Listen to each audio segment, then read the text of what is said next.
Me avisan si ven. ¿Se ve? Sí, doctor, sí se puede ver. Perfecto, vamos.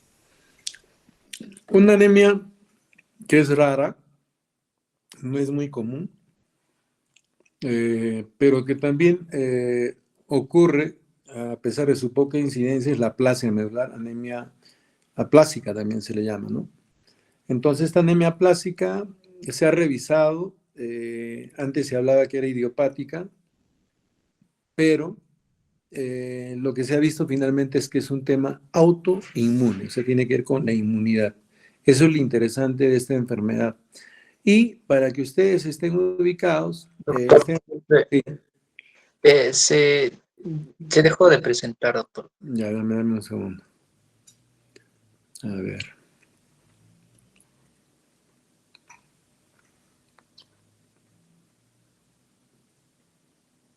Mm.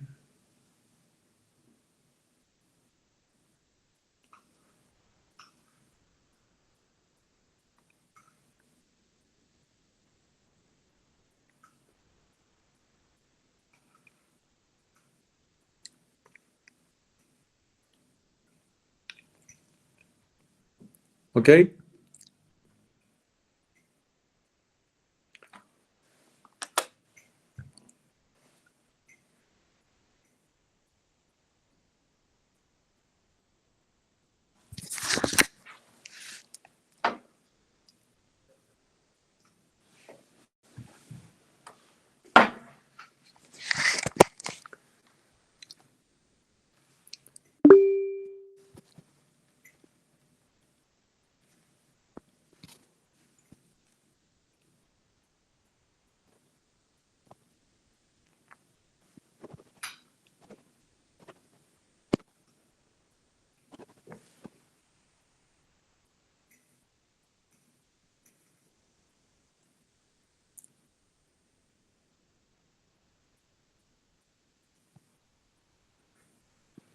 ¿Me escuchan? Está cargando.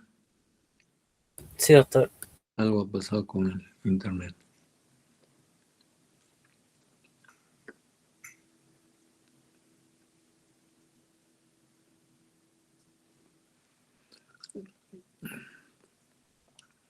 Ok. ¿Se ve la pantalla? Sí, doctor, sí se puede ver. Perfecto. No, ya no voy a repetir la historia. Para que lo puedan revisar, les voy a dar un artículo de aplasia medular. Primero que es patología poco frecuente, pero lo interesante es que una leucemia puede aparecer como una aplasia medular. Ojo, o sea, hay gente que debuta con una aplasia y finalmente es una leucemia cuando se hace el aspirado de médula ósea. Pues es una patología poco frecuente. ¿Ok? 2 a 4 por millón. En México y Perú son 5, 6 a 12 casos por año. ¿Ok? Se describe esta enfermedad en dos etapas de la vida, la adolescencia, el adulto joven y la parte ya senescente o los ancianos, ¿no? No hay diferencia de sexo, pero predomina discretamente en el sexo masculino. Acá viene el tema, ¿no? 50% dicen que es idiopático. Esto ya es autoinmune, ¿ok? Entonces dejamos lo de idiopático, ya. Pensamos en la autoinmunidad. Y un diagnóstico diferencial importante es con la pancitopenia, que es secundaria a muchas causas, drogas, etcétera, pero hace unos días vimos con sus compañeros que, por ejemplo, el paciente que tenía déficit de cianocobalamina y ácido fólico, o sea, la megaloblástica también puede ir con pancitopenia y puede simular una aplasia medular.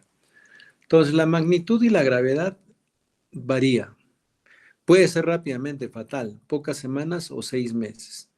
Y en algunos casos moderados, el estado aplásico puede persistir por años. Hay algo interesante. Esta anemia plástica puede convertirse después en una leucemia, ¿ok?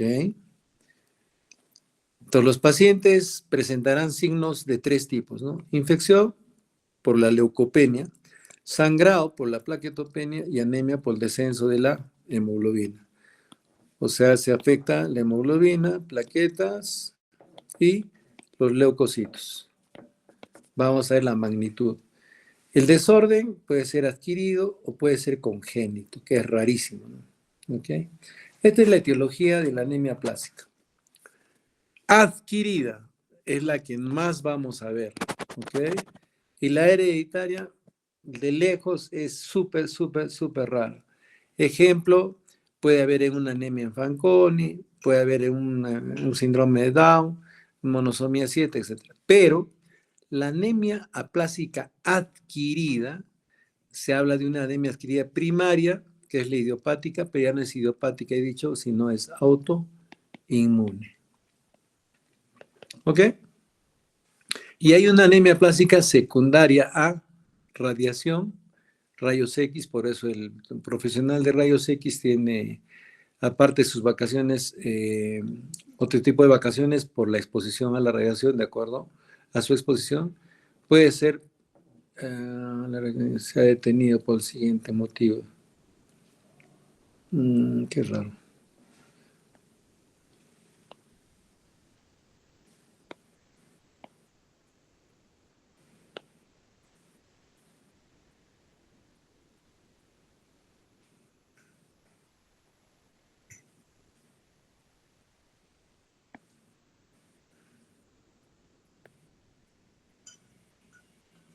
Ok, ¿están viendo? Sí. No sé, no. No sé, la verdad, apreciar. A ver, dame un segundo.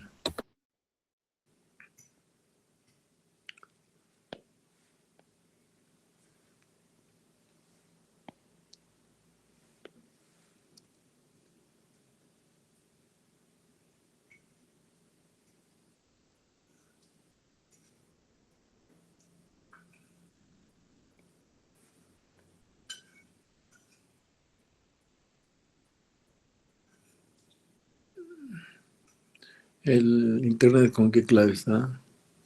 Silvana, ¿no es cierto? No sé. ¿No es Silvana? ¿Y cuál es la clave? Y ahí entró. Ok, perfecto.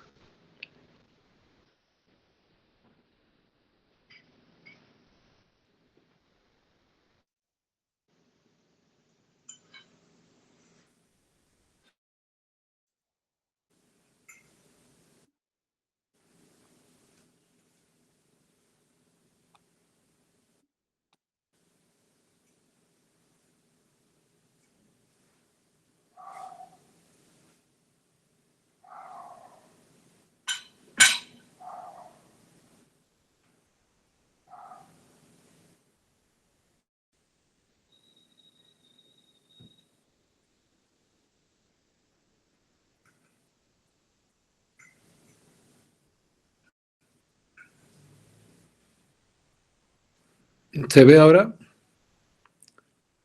Sí se ve, doctor. Sí, doctor, Ok. sí se puede ver. Muy bien. Entonces, radiaciones, el benceno es importante, insecticidas también. Hay gente que puede trabajar en el campo y usar insecticidas y le puede tener una leucemia, está relacionada con leucemias y aplasia medular. Pinturas. En pinturas se utiliza benceno, etcétera, solventes. La pintura es un factor de riesgo muy grande para las leucemias, ¿ok? Es que trabajan preparando pinturas. Las drogas citotóxicas que se utilizan en diferentes tipos de cáncer, años después pueden aparecer con su leucemia. Y un dato interesante son los medicamentos. De lejos, a quien más se le teme es a un antitiroideo, que es el metimazol. Hay metamizol, pero este es metimazol. El metamizol es un analgésico, pero el metimazol es un antitiroideo, muy usado, igual que el tiamazol. Ese es el que se sigue usando, obligatorio, pero el riesgo es grande para hacer una aplasia medular. Todo paciente que está con tratamiento antitiroideo se le hace el control de su hemograma y ante cualquier fiebre o problemas de infección se le vuelve a controlar. Entonces, las sulfas, algunos AINES, ya se han prohibido algunos AINES, ¿no? Tipo fenilbutazona, ya se prohibió. a nivel mundial. Algunos psicotrópicos, antipalúdicos también, sulfamidas, tirostáticos, es lo que estaba diciéndoles acá, la penicilamina que se utiliza en algunos tipos de artritis reumatoidea, el cloranfenicol, que fue una droga muy utilizada, al menos en tifoidea y para anaerobios, como ustedes habrán visto, y gran negativos. Cloranfenicol está inclusive relacionado a su aplasia con la tosis, por encima de los 30 gramos. Ahora, puedes tener una enfermedad viral, que no sea hepatitis, puede ser hepatitis A, perdón, no A, no B, citomegalovirus. Y el virus que más está asociado también a aplasia medular es el parvovirus B19. El VIH puede debutar, el HIV, el SIDA, puede debutar con aplasia medular, papilomavirus, Epstein-Barr, que está asociado a mononucleosis, ¿ok? Y también al linfoma. Muy bien, ¿ok? Entonces, el defecto principal desde el punto de vista fisiopatológico es el número de las células madre o STEM. Entonces, hay una incapacidad de esta célula para completar su diferenciación y maduración. Hay una falla estructural de la célula madre, totipotencial, o falla en el mismo microambiente medular. Hay una deficiente replicación celular, como ocurre en una anemia meduloblástica. Hay disminución de la capacidad de proliferación de las células estromales. Y es un fracaso de la hematopoiesis en las formas hereditarias, podría deberse a lesión del progenitor. Y afectación del microambiente medular. ¿Se ve? Doctor, Hola. de nuevo Ya se están. dejó de presentar. Dame un segundo. A ver.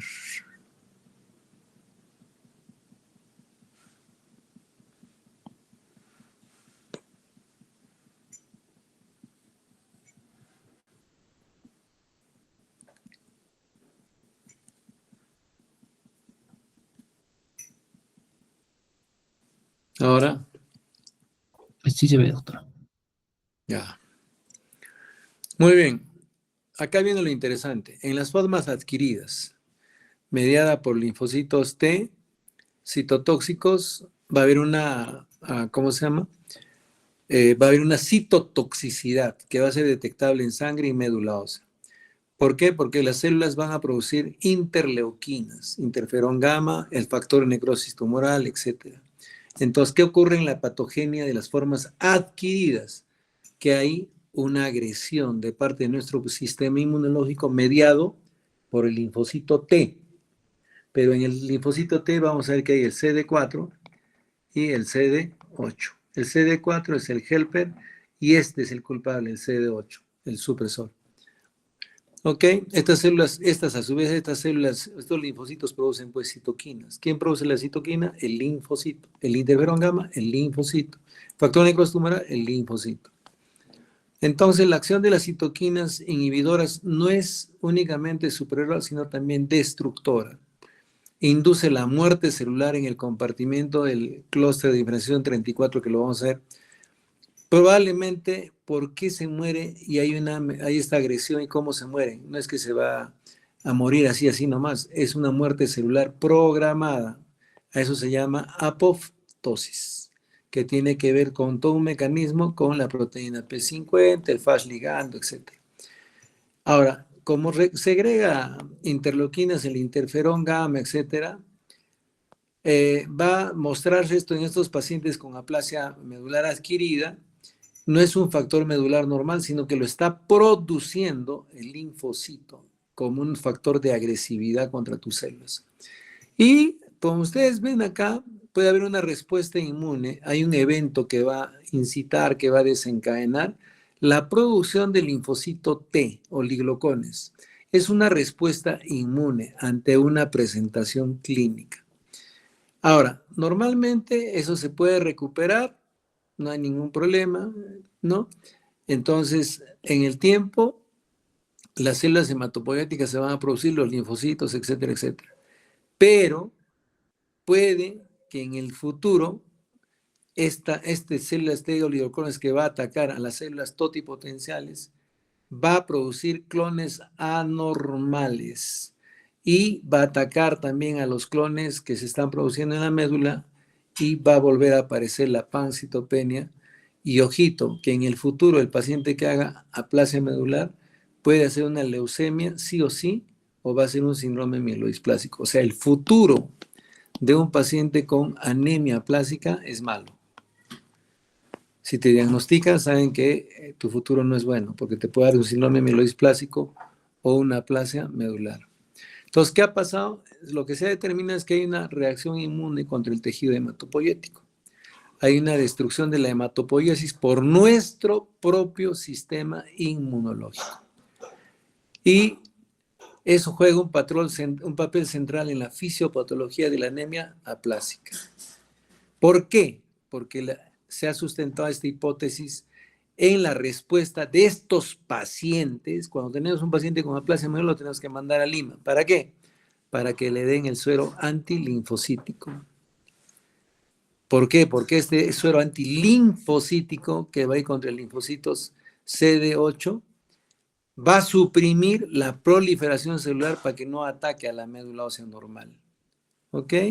Y ya no vamos a tener que estar, porque tú para que trates una aplasia medular necesitas inmunosupresión porque se está activando el linfocito T. Y esta inmunosupresión va a servirnos inclusive para la realización del trasplante de médula ósea, que es lo que debería hacerse. ¿Ya? Y acá lo ven en este gráfico.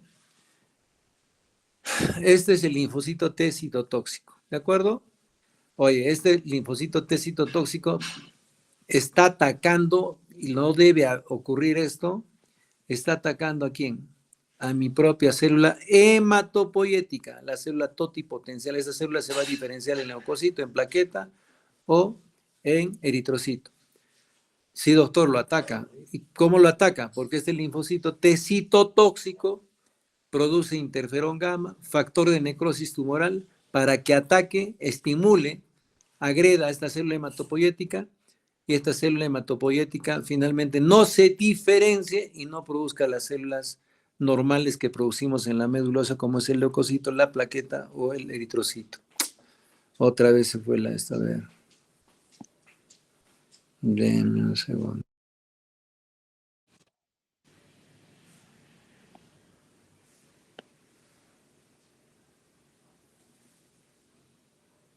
¿Me escuchan? Sí, doctor. Perfecto.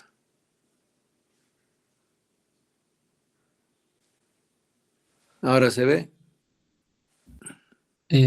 No, doctor. No, no se puede. ¿Ahora? No, doctor. A ver, a ver.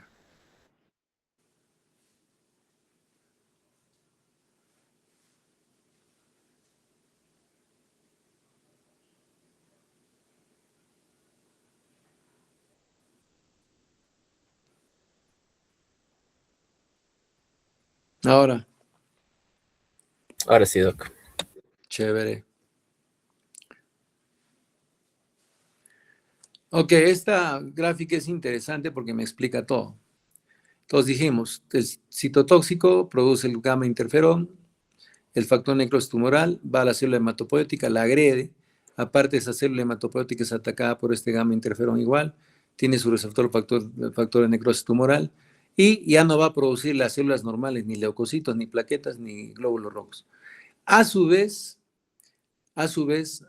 este linfocito T citotóxico produce interleuquina 2, recuerden ya desde ahora. Esta interleuquina 2 tiene la función de decirle a otros linfocitos T, oye, ¿saben qué? Tienen que multiplicarse. Hay una expansión de las células T, de clones, ¿eh? Clones. O sea, se va a multiplicar, se va a amplificar la respuesta autoinmune y va a destruir o va, en este caso, suprimir la producción de las células normales por parte de la célula hematopoyética. ¿De acuerdo? Aparte de ello, vean ustedes de acá, el linfocito, T citotóxico, va a estimular a a una molécula que es el Fas ligando, que tiene que ver con la apoptosis, que con la apoptosis, muerte celular programada. Lo activa, ¿para qué? Para que este se muera. ¿Ok? Aumenta los niveles de óxido nítrico y miren ustedes, va a inducir, se crece, se produce, se programa y se va a producir la muerte celular de esta célula. Disminuye su ciclo de transcripción, su ciclo celular, etcétera, aumenta el óxido nítrico. Este óxido nítrico todavía va a ir a otras células para que sea más tóxico. Igual estimula el factor necrosis tumoral, desaparece, chao. Se mueren por apoptosis. ¿Ok? Yo creo que eso es lo fundamental de entender todo esto. Y acá igualito, esta es la célula presentadora de antígeno. Tiene que haber un estímulo. Oye, doctor, a mí me dio la plasia medular después de una enfermedad por virus. ¿Qué virus? Me encontraron virus de Epstein-Barr, parvovirus, o sea, no sé, puede ser otro tipo también de fármaco, lo que sea. Y la célula presentadora de antígeno, en los casos de las infecciones virales, etcétera, lo que va a hacer es conectarse con la célula T a través de un receptor. Esta célula presentadora de antígeno, acá está el antígeno, tiene un receptor de las células T, que esta es una célula T, hemos dicho, tiene un receptor que va a captar al antígeno y a su vez va a multiplicar toda la respuesta inmunológica. Ejemplo, va a activar, en este caso, la replicación celular, o sea, va a hacer que el DNA que está acá en el linfocito T se active y aumente la síntesis de interferón gamma a través del promotor del interferón gamma. Este interferón gamma también es estimulado directamente por la célula presentadora de antígeno. ¿Para qué? Para que dañe a las otras células. Pero aparte este linfocito T produce interleuquina 2, como hemos visto antes, para que se produzca la expansión clonal de las diferentes linfocitos T. Y estos que están expandidos, que han crecido, producen interferón gamma, factor de necrosis tumoral alfa, y van a ir a dañar la célula STEM, la célula madre, células progenitoras que están en la médula ósea, que esta se va a diferenciar en plaqueta, en leucocito o en glóbulo rojo. Se activa todo, igual el Fas ligando, que es un mediador de la apoptosis, hay un Fas receptor y va a aumentar que esta célula tenga pues una muerte celular más rápida y es una muerte celular programada. ¿Por qué? Porque va a producir una disminución en la expresión de la síntesis de las proteínas, aumenta la apoptosis, produce el óxido nítrico, como hemos visto, que es tóxico para otras células, disminuye, desaparece el ciclo celular y al final esta célula hematopoyética está fallada, no sirve y se va a tener que desaparecer y va a tener que ser desaparecida. Ok, algunos autores niegan la existencia de células premalignas al inicio de la enfermedad. Como yo dije antes, se considera la plasia medular como un trastorno premaligno, porque hay una alteración a nivel medular que es dependiente del grado del daño celular previo. Por la intensidad de los mecanismos inmunes, la resistencia de las células a los agentes agresores y la edad del paciente. Entonces, al final puede evolucionar, es premaligno porque va a evolucionar a una anemia plástica total, hemoglobinuria paroxística nocturna, leucemia o un síndrome mielodisplásico que posteriormente se va a ir a leucemia. Entonces, siempre se van a entrecruzar. O sea, diagnosticarse una plasia medular es mucho riesgo. Acá está. La plasia medular está acá. Se puede convertir en un síndrome mielodisplásico, en una plasia medular total, en una hemoglobinuria paroxística nocturna, en una leucemia granulocítica, leucemia mieloide aguda. ¿Ok?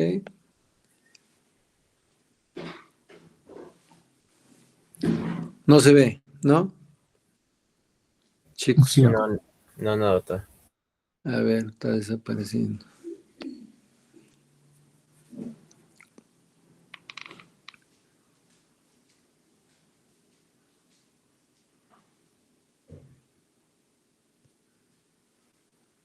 Ahora sí, de nuevo. Sí, doctor. Ya, ok. Ahora, como muchos trastornos inmunes, otra vez.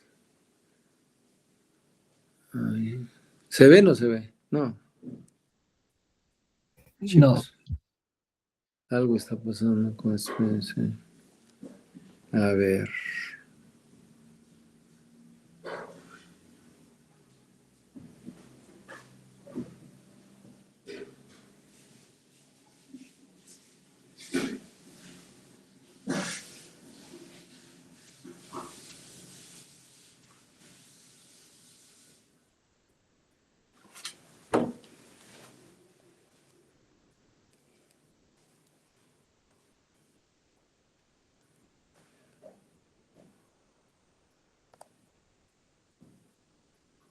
Ok, ¿no es cierto? Sí, doctor, se ve.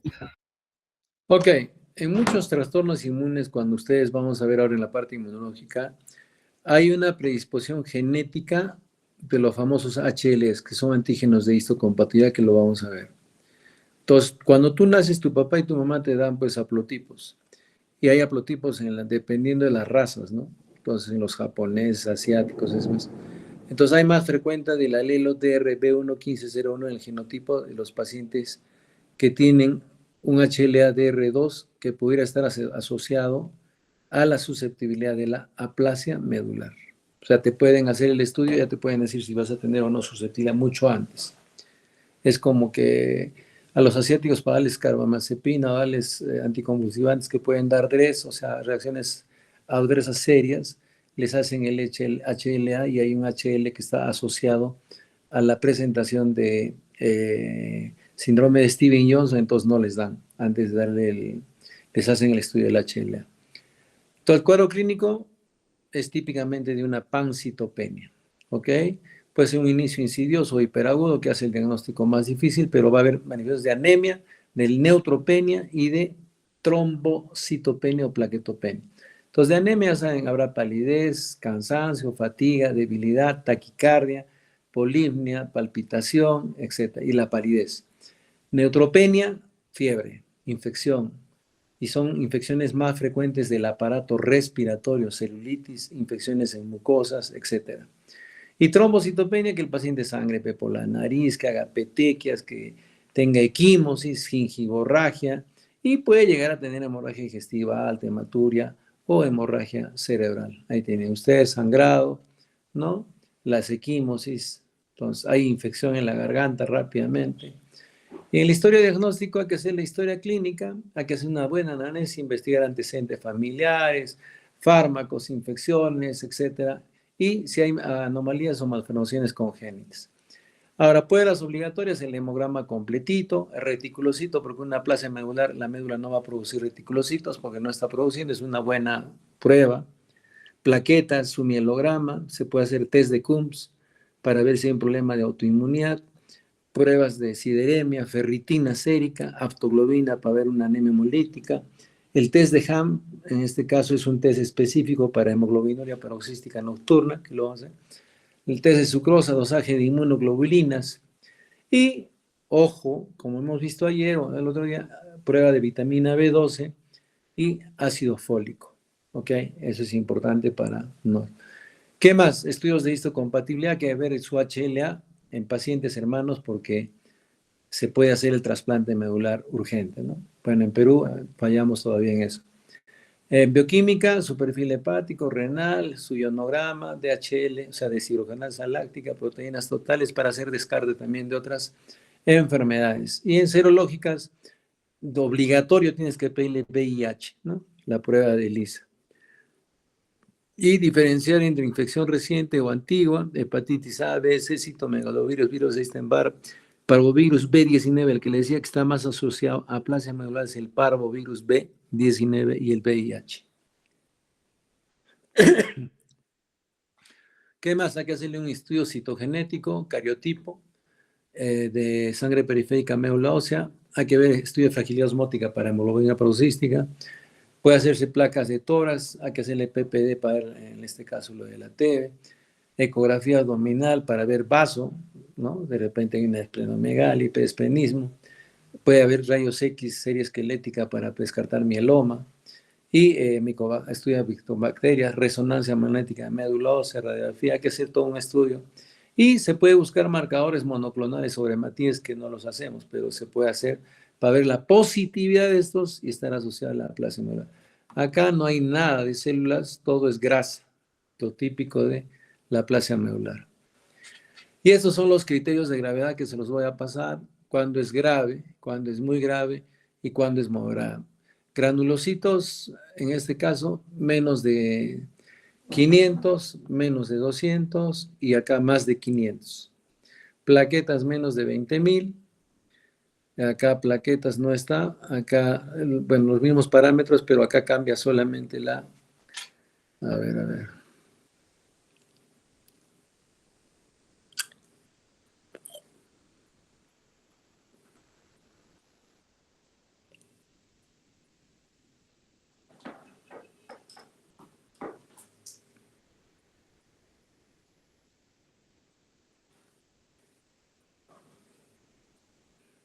Ok, eso se los voy a pasar, ¿de acuerdo? Pero lo más importante es ver el nivel de neutrófilos, ¿no? ¿Cuánto tiene? ¿Más de 500, menos de 500 o menos de 200? La que tiene menos es muy grave. Ay, y ah, el que tenga menos de 200 es muy grave. Más de 500 es la más moderada, ¿no? ¿Listo?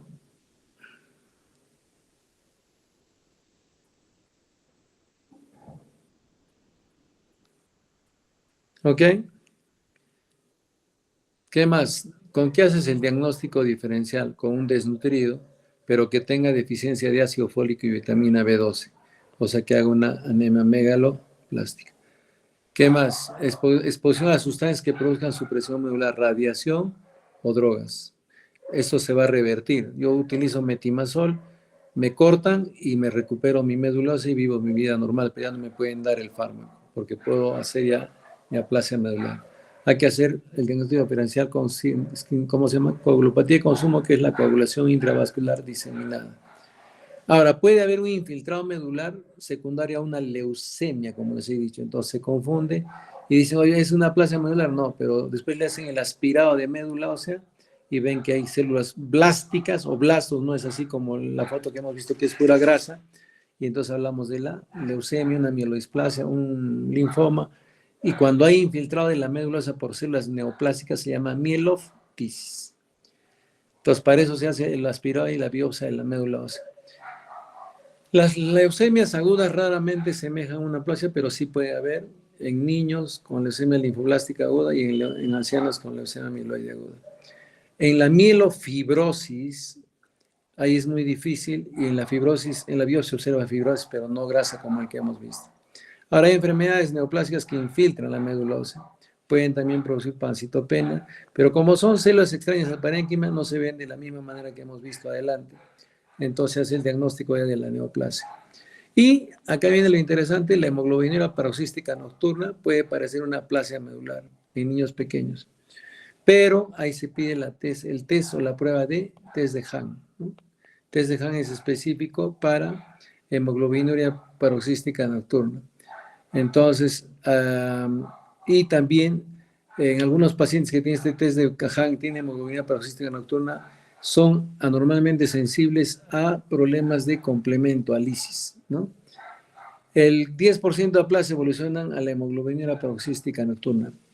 El 58%, 60% de las hemoglobinuras van a desarrollar aplasia, como hemos visto en el gráfico. ¿Ok? Entonces, ya acá terminamos y pasamos a otra. De un segundo.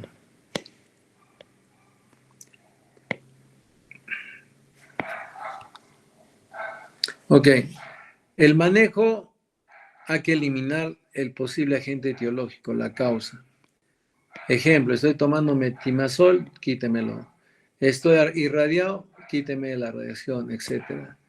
Y hay que ver el tratamiento sintomático de soporte. Si tiene anemia, pues habrá que ponerle paquete globular. Si tiene plaquetopenia, habrá que ponerle sus unidades de plaquetas por aféresis. Si tiene leucocitos bajos, habrá que ponerle filgastrin. ¿Qué cosa es el filgastrin? Y todo eso es factor estimulante de colonias de monocitos y macrófagos, ¿no? O sea, este filgastrin, ¿qué cosa? Es un factor estimulante de la médula, que va a venir acá a la médula, pero es un factor estimulante de colonias de granulocitos y monocitos. Lo estimula directamente y puede mejorar. Ok, tratemos las infecciones, porque obviamente la leucopenia va a llevar una infección feroz y puede haber una neutropenia febril que puede matar al paciente. Entonces, las transfusiones que hay que utilizar con precaución. ¿Por qué? Porque el paciente se puede sensibilizar al futuro en la transfusión de plaquetas y hacer rechazos. La neutropenia es un problema habitual, entonces en la anemia hay que poner paquete globular, plaquetas si es que hay plaquetopenia, y hay que valorar los riesgos que presentan las transfusiones, porque mucha transfusión tiene riesgos de periodo de ventana para VIH.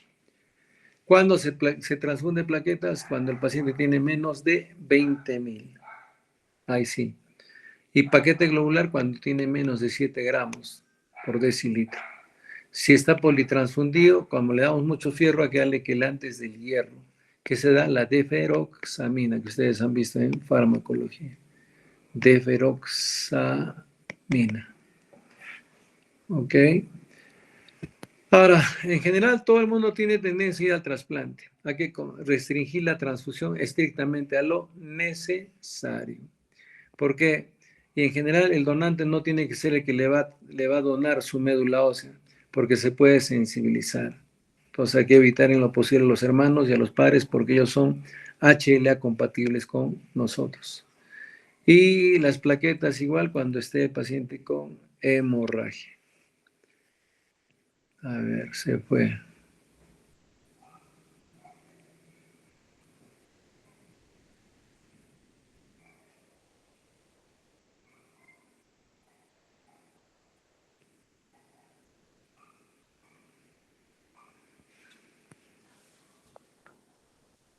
Ok. No lo ven, ¿no? No, doctor. A ver, la tameo mal esto.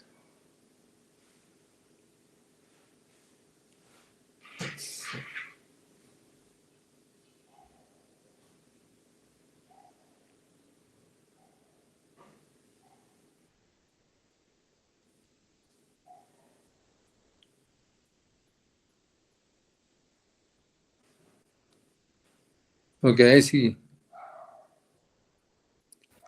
Sí, doctor, sí Los ve. pacientes que tengan neutropenia menos de 500 y presenten fiebre se llaman neutropenia febril. Este es todo un capítulo, pero tienes que darle antibióticos de amplio espectro y tienes que darle hasta antimicóticos, ¿ya? Y el tratamiento por excelencia es el trasplante de médula ósea. Reemplazo de células preconectadas. La recuperación llega de un 70-90%. Y en pacientes que tengan donantes HLA compatibles familiares. Y se indica en aplasias medulares severas o graves, o muy graves, pero se recomienda en pacientes menores de 40. Pero ya depende eso de tu tipo de seguro, eso para que te hagan, ¿no? Y el otro tratamiento es la inmunosupresión. Entonces, eso es en pacientes que no puedan ser sometidos a trasplante de médula ósea. Entonces, ¿qué le das? Linfoglobulina antitimocítica. Eso hay en Perú, normal, en Lima. Y también les damos ciclosporina, que lo habrán visto también en nefrología, que se utiliza mucho, ¿no? Como inmunosupresor. Y también puedes dar corticoides, ¿ok? Entonces, la ciclosporina es muy buena, se utiliza como esto. Y se puede evaluar la respuesta cuando tú das el medicamento de acuerdo si hay una respuesta completa o una respuesta parcial o no hay una respuesta. Cuando no cambia nada, no hay respuesta.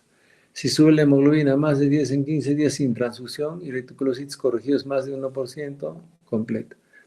Parcial, hemoglobina mayor de 8 sin dependencia transfusional.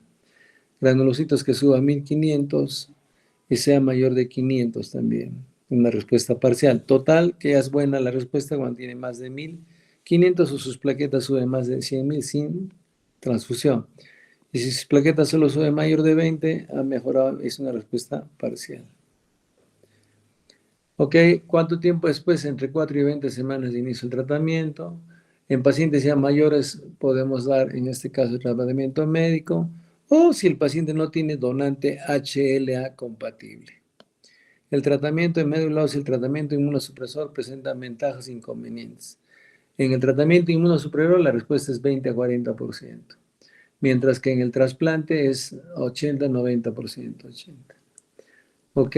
Y en el futuro el que tiene aplasia medular puede desarrollar hemoglobinura paroxística nocturna, leucemia aguda o síndrome mielodisplásico. Hay que tener temor porque ellos van a desarrollar leucemia mieloide aguda, leucemia linfoblástica aguda. La mortalidad en su forma clínica severa lo puede llevar a una alta mortalidad a los 3 meses de diagnóstico. Y si no tiene chance de trasplante medulosa, su esperanza de vida disminuye a menos del 5% a los 5 años del diagnóstico. ¿Cómo es la prevención? Evitar exposición a agentes etiológicos tipo radiación, pintura, etc. Los cuidados en los pacientes neutropénicos, en la medida laboral, en salud ocupacional, para no estar expuesto, por ejemplo, a fertilizantes y otras cosas. Restricción de fármacos, hay que conocer quiénes pueden dar y hay que proteger con la vacunación, hepatitis, VIH, etc. ¿Ok? Muy bien. ¿Alguna pregunta? ¿Alguna pregunta que tengan?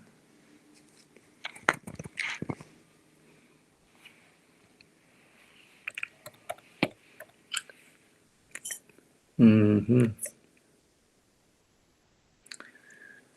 Ay.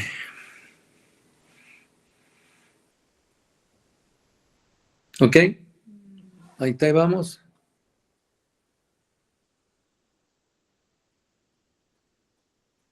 Ya. Vamos a poner un poco de inmunología porque estamos hablando de interleuquinas y de repente no.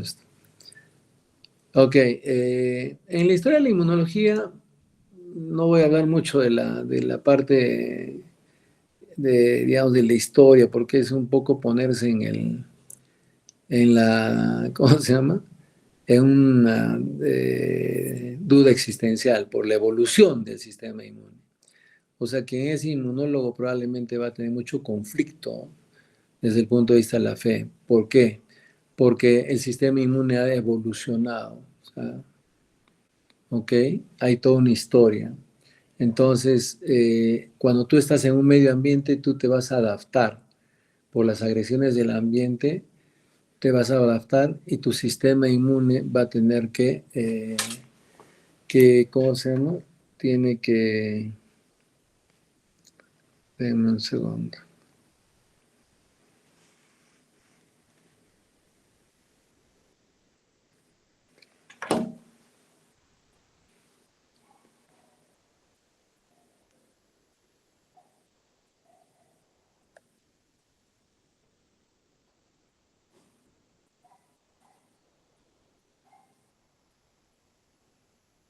Otra vez se ha colgado. ¿Ven? No, doctor, no, no se ve. Mm.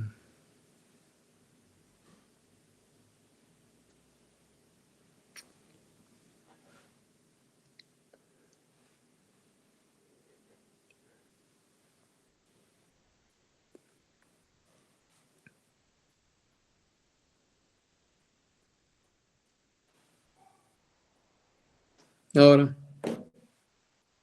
Sí, doctor, sí se ve. ok. Miren, el sistema inmune, ya no voy a un poco tratar la historia porque nos vamos a perder ahí, pero es lo más interesante que ha ocurrido o lo que ocurre en el sistema humano, en la parte fisiológica que digamos. Las diferencias étnicas, la evolución que ha habido, obviamente te ha hecho resistente a uno y otro germen. Y se ha cruzado con teorías que se han visto en la actualidad, como es la teoría de la higiene famosa. Entonces, nosotros todos hemos evolucionado desde el punto de vista de desarrollo inmunológico, como les voy a mostrar una partecita. ¿Ok? Este sistema inmune está, pues, es parte integral de todos los sistemas, interactúa. Existe la famosa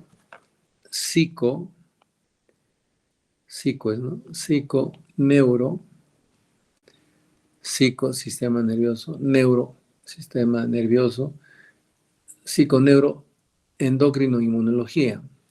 Entonces están integrados porque juegan y interactúan. Entonces el sistema inmune típicamente se ha dividido en dos grandes vertientes. La inmunidad natural que tenemos y la inmunidad adaptativa. Esta es inespecífica y esta es específica. Entonces, el mecanismo del organismo para protegerse antes de la infección sin memoria es inmunidad natural. Si yo tengo ya un mecanismo producido como respuesta ya a una previa infección, hablamos de una inmunidad adaptativa porque está en respuesta ya a una agresión, pero que tiene memoria. ¿Quiénes son de la inmunidad natural? Las barreras físicas, la piel, el pH, la saliva, las células fagocitarias que están en el polimorfo nuclear, etcétera, las proteínas plasmáticas. Y la inmunidad específica tiene que ver con dos tipos de inmunidad: humoral, que son los anticuerpos o inmunoglobulinas, y la inmunidad celular, que son los linfocitos T o B. ¿Ok? Entonces, acá tienen, la inmunidad innata tiene que ver con una barrera epitelial, que es la piel, los fagocitos que son inespecíficos, los linfocitos natural killer, el complemento, etc. Y son inmunidad que se produce en horas, a las 2, 3, 4, 5, 6 horas, hasta las 12 horas. Y después de las 12 horas aparece la inmunidad adaptativa. ¿Con quiénes? Con linfocitos B, linfocitos T. Estos linfocitos B segregan anticuerpos y el linfocito T, células efectoras. ¿Ok? Entonces, el primer día, tercer día se expresa más y cada vez va perfeccionándose. Y en la inmunidad natural o innata, tenemos a la barrera física, que son los epitelios, y la barrera química, que son las secreciones, como dijimos. Ejemplo, la piel es barrera física, las mucosas, la barrera placentaria, vellosidades o pelos, y las lágrimas, saliva, moco, sudor, sebo, jugo gástrico, es barrera química o secreciones.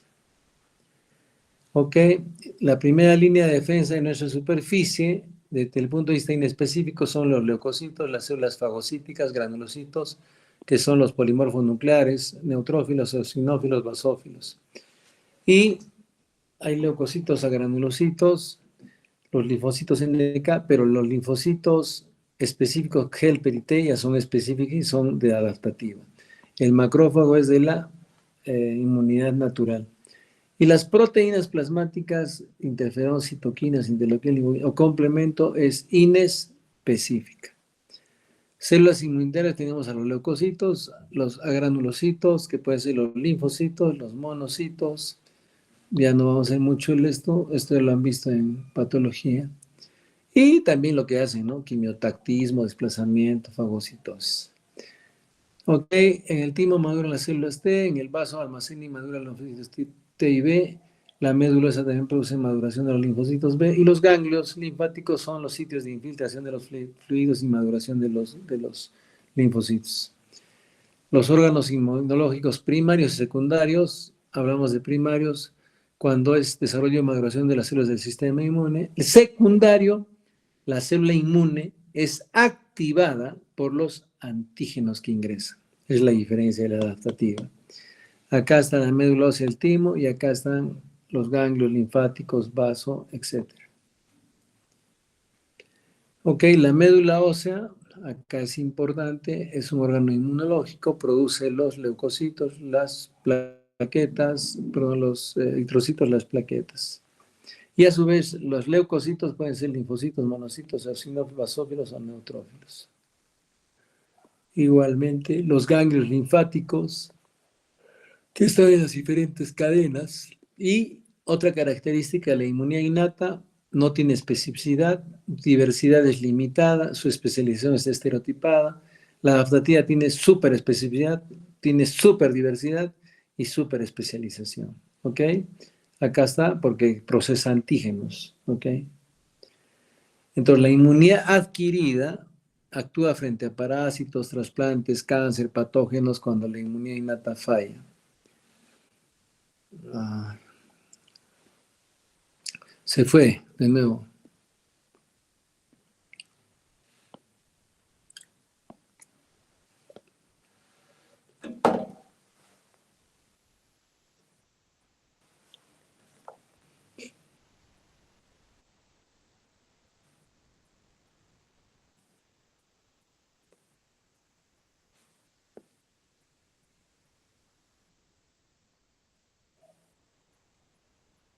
¿Abrió?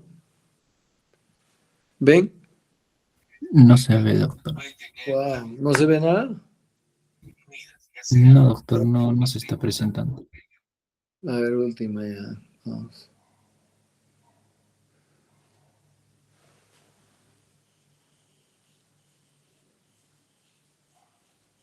Ujú. Ahora sí me expongo. ¿Sí? Ahora sí, doctor. La inmunidad adquirida, primero que es adaptativa, se adapta al patógeno. Entonces, en el África me puedo adaptar al plasmodium. Específica, responde a un patógeno exclusivo para salmonela, para proteus, para lo que quiera. Tiene memoria. Si me reinfecto, voy a reaccionar al toque. Supuestamente células de memoria pueden ser 20 a 30 años. Y solamente se presenta en vertebrados porque es evolucionada.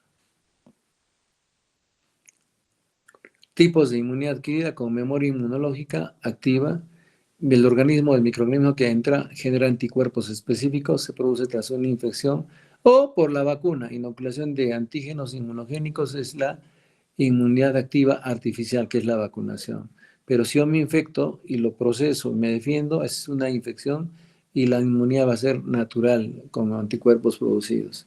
Ahora, temporal, el organismo adquiere anticuerpos específicos vía transplacentaria lactancia o calostro, ahí es natural, y del suero de otros seres, o sea, inmunoglobulina de otros seres, puede ser artificial, cero lógica.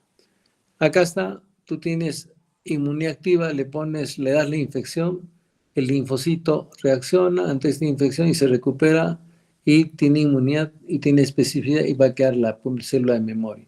En la inmunidad pasiva, tú no haces nada, te inyectan directamente los sueros que traen anticuerpos. Este ya trae sus propios anticuerpos.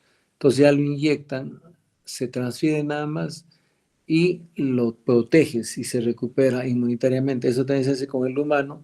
Me da tétanos o tengo una herida que es sospechosa de tétanos, me da tétanos, entonces, oye, el tétanos me va a matar, pero doctor, hay pues inmunidad pasiva, que me den anticuerpos preformados contra el tétanos que han obtenido de otras especies, caballo, por ejemplo.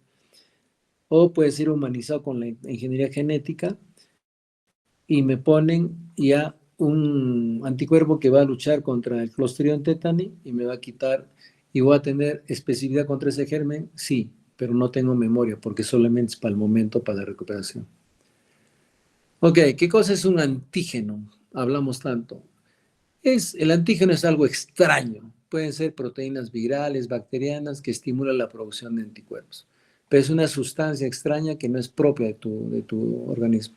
Y el anticuerpo es una proteína producida por los linfocitos, básicamente linfocitos B, frente a un antígeno y defiende las enfermedades. La resistencia es la inmunidad natural a contraer ciertas enfermedades, eres resistente, y la susceptibilidad que tengas baja resistencia a las enfermedades. ¿Ok? Por ejemplo, como ejemplo de antígeno, nosotros tenemos cada uno un grupo de sangre. Por ejemplo, yo soy A. ¿Ok? Entonces tengo mi anticuerpo que es el anti-B. O sea, yo cuando transfundan mi sangre, alguien puede tener el anti-A, va a rechazar.